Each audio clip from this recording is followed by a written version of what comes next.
ọba Ládọjà ké sí Trump láti yọwọ́ kúrò lọ́rọ̀ Nàìjíríà torí àwọn agbésùmọ̀mí kò mọ ìyàtọ̀ láàrin mùsùlùmí àti kìrìsìtẹ́nì. Olúbàdàn ti ilẹ̀ Ìbàdàn ọba Rashidi Adéwọ̀lú Ládọjà ó mà ti sọ̀rọ̀ lórí ìṣẹ̀lẹ̀ tó ń fa wuyewuye lórílẹ̀‐èdè Nàìjíríà báyìí, èyí tó ní í ṣe pẹ̀lú ìkéde ààrẹ Amẹ́ríkà Donald Trump láti wá gbé àwọn kìrìsìtẹ́nì níjà lórílẹ̀‐èdè Nàìjíríà. Ọba Ládọjà ó mà dá sí ọ̀rọ̀ náà lásìkò tó gbàlejò ààrẹ ẹgbẹ́ àwọn kìrìsìtẹ́nì Pentecostal Fellowship of Nigeria PFN Bishop Francis Wálé Ọ̀kẹ́ ní ààfin rẹ̀ ní òpin ọ̀sẹ̀ nígbà tó ń sọ̀rọ̀ lórí ẹ̀sùn tí ààrẹ Amẹ́ríkà Donald Trump tó mà fi kàn pé wọ́n ń pa àwọn kìrìsìtẹ́nì ní Nàìjíríà pẹ̀lú èròǹgbà àti pa wọ́n run. Ọba Ládọjà ní àwọn agbésùmọ̀mí kò mọ ìyàtọ̀ láàrin àwọn mùsùlùmí àti kìrìsìtẹ́nì nígbà tí wọ́n bá fẹ́ ṣe iṣẹ́ láabi wọn. Ó ní àwọn agbésùmọ̀mí wọ́n máa ń rí gbogbo èèyàn bí ẹni tí wọ́n lè ṣe ìkọlù sí. Àtẹ̀jáde kan tí akọ̀wé fẹ́tọ̀ ìròyìn fún Ọba Ládọjà gẹ́gẹ́ bó ṣe ṣàlàyé, ìyẹn Adéọlá Ọlọ́kọ̀ tó máa fi léde ní ọjọ́ àìkú Sunday, ó rọ àwọn ọmọ Nàìjíríà láti dìde kí wọ́n fi ọwọ́ sowọ́pọ̀ láti gbógun ti ìwà ìgbésùmọ̀mí títí tó fi máa di ohun ìgbàgbé.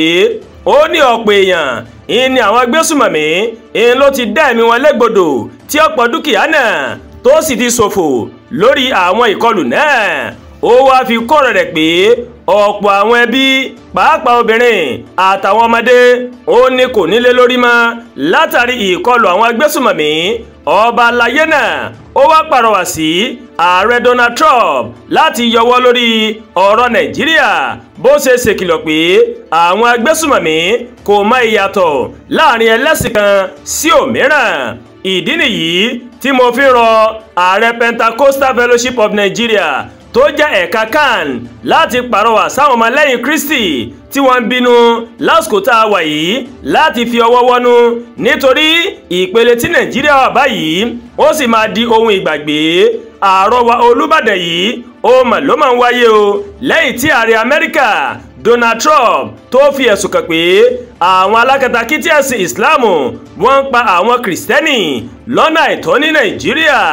Lára ẹ̀sùn tí Trump máa fi kàn ní wípé ìpànìyàn náà ó máa ń wáyé o lójúnà àti pa àwọn kìrìsìtẹ́nì run, tó sì ní pé Amẹ́ríkà kò ní fọwọ́ lẹ́rán láti máa wo kí ìṣẹ̀lẹ̀ bẹ́ẹ̀ kó máa tẹ̀síwájú. Trump ní òun máa kó àwọn ọmọ Amẹ́ríkà wọ orílẹ̀-èdè wa Nàìjíríà lójúnà àti ṣe ìdádúró bí wọ́n ṣe ń pa àwọn kìrìsìtẹ́nì. Àmọ́ ìjọba Nàìjíríà máa sọ wípé Amẹ́ríkà kò ní ìmọ̀ kíkún lórí nǹkan tó ń ṣẹlẹ̀ ní Nàìjíríà. Ọ̀rọ̀ tí Trump máa sọ yìí òun ló ti ń fa awuyewuye káàkiri Nàìjíríà bí àwọn kan bí wọ́n ṣe ń ṣe àtìlẹ́yìn fún Trump. Ó ní àwọn míì ó ní wọ́n sọ fún Trump láti ṣe pẹ̀lẹ́ lórí bó ṣe máa dá sí ọ̀rọ̀ ààbò Nàìjíríà. Àwọn kan ní ohun tó yẹ kí Trump ṣe òun ni láti ṣe ìrànlọ́wọ́ fún Nàìjíríà láti gbógun ti ìwà ìgbésùmọ̀mí tó ń bá orílẹ̀-èdè wa Nàìjíríà tó ń bá fínra. Kí Ọlọ́run Elédùmarè kó bá dá ètò ààbò padà sórílẹ̀-èdè yìí. Àdúràgbà Olúwatóyìn ló ń kàròyìn sí létí o láti kàn ní Ẹ̀yà Yorùbá World TV.